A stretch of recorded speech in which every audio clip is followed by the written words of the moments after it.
Waalaikumsalam Waalaikumsalam warahmatullahi wabarakatuh. Waalaikumsalam warahmatullahi wabarakatuh.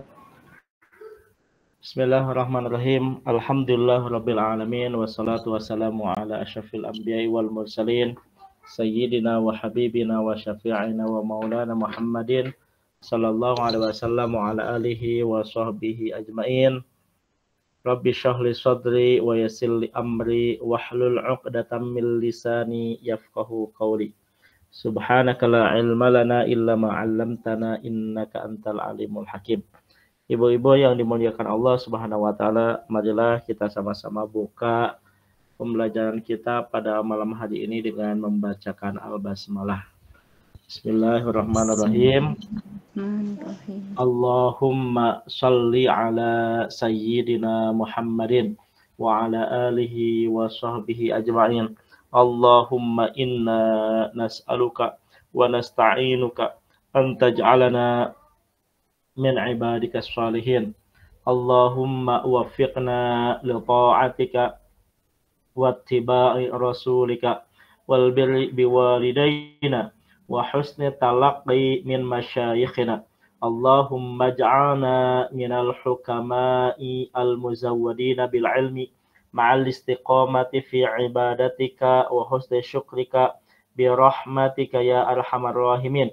Allahumma inna nastaudi'uka jami'a ma 'allamtana faddudhu ilaina indal hajati ilaihi amin amin ya rabbal alamin.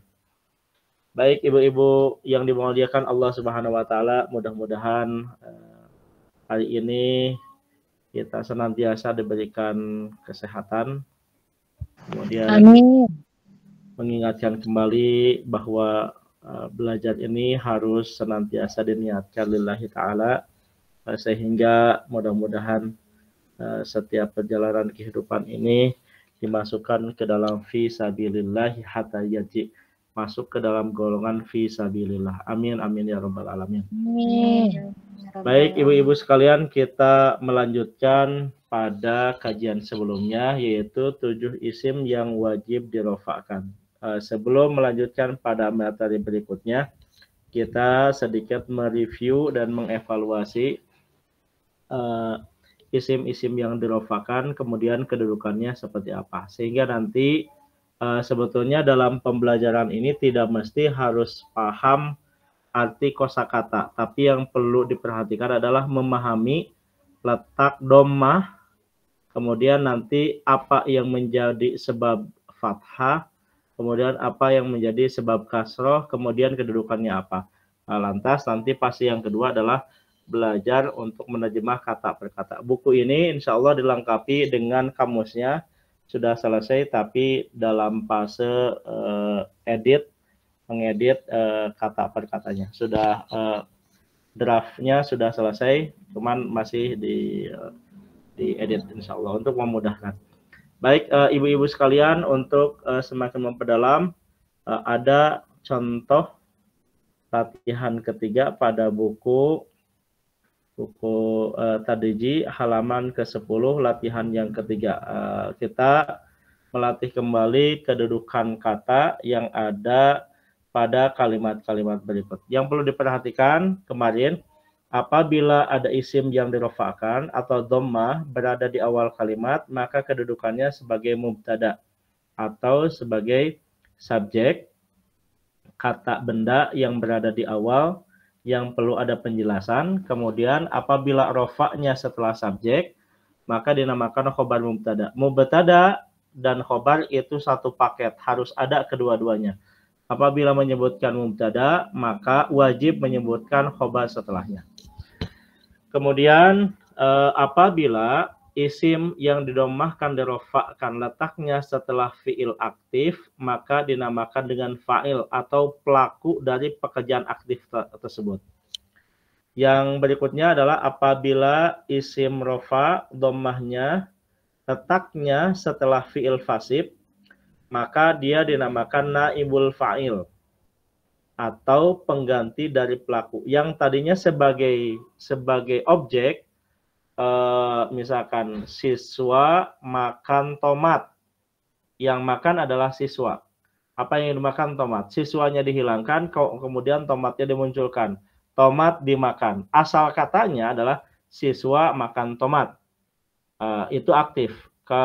Apabila berubah menjadi pasif, maka yang tomatnya maju, pelakunya adalah disembunyikan. Maka tomat dimakan. Nah, maka tomat dinamakan dengan naibul fa'il. Yang tadinya objek berubah menjadi naibul fa'il, pengganti fa'il. Nah, apabila ada isim yang dirofakan, kemudian letaknya setelah fi'il fasib, maka dinamakan naibul fa'il. Apabila ada isim yang dirofakan, letaknya setelah kana, maka nama kedudukannya dinamakan dengan isim kana. Apabila ada isim yang dirofakan atau dhammah, letaknya setelah inna, maka dia dinamakan dengan khobar inna.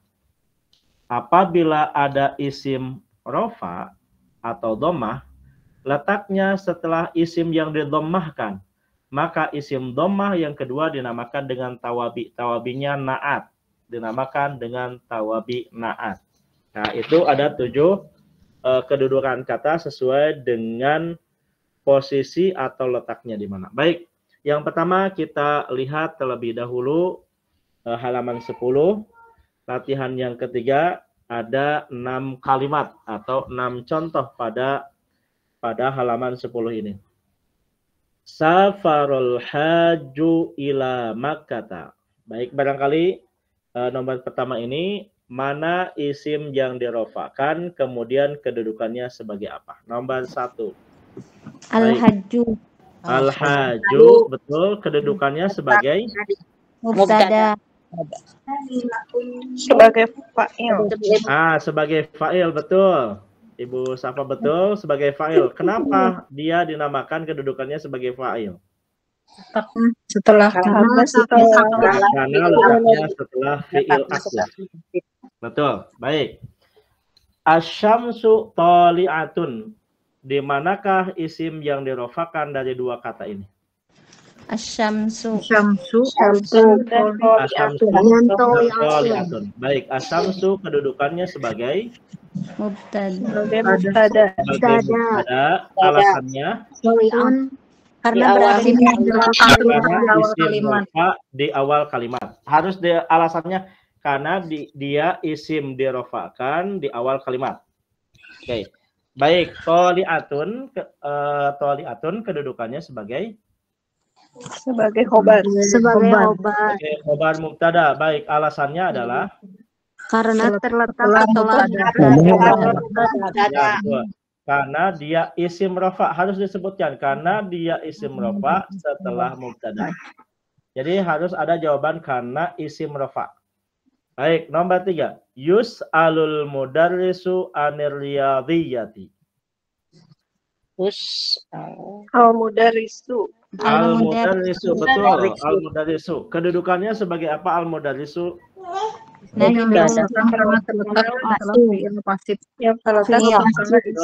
Sebagai naibul fa'il karena letaknya setelah fi'il fasih. Yus'alu ditanyakan, al-mudarrisu guru, berarti guru ditanya. Nah, menerjemahkannya berarti guru sedang ditanya. Innal ma'hada wasi'un. Di manakah isim yang dirofakan dan kedudukannya sebagai apa? Wasi'un. Baik, kedudukannya sebagai khobar inna. Sebagai khobar inna, betul. Kenapa dinamakan khobar inna? Karena letak kata inna. Isim Ya, yang dirofakan. karena isim dirofakan letaknya inna. Baik. Kanallahu tawwaban. Allahu. Kedudukannya sebagai Karena isim yang dirofakan letaknya setelah kana. betul, isim kana karena isim dirofakan letaknya setelah kana, betul. Ja'a rajulun karimun. Rajulun yang dirofakan letaknya setelah fi'il aktif. Oke, betul. Kalau karimun dan karena sama-sama dirofakan. Karimun dinamakan tawabinaat karena mengikuti lapad rojulun. Rajulun. Sama-sama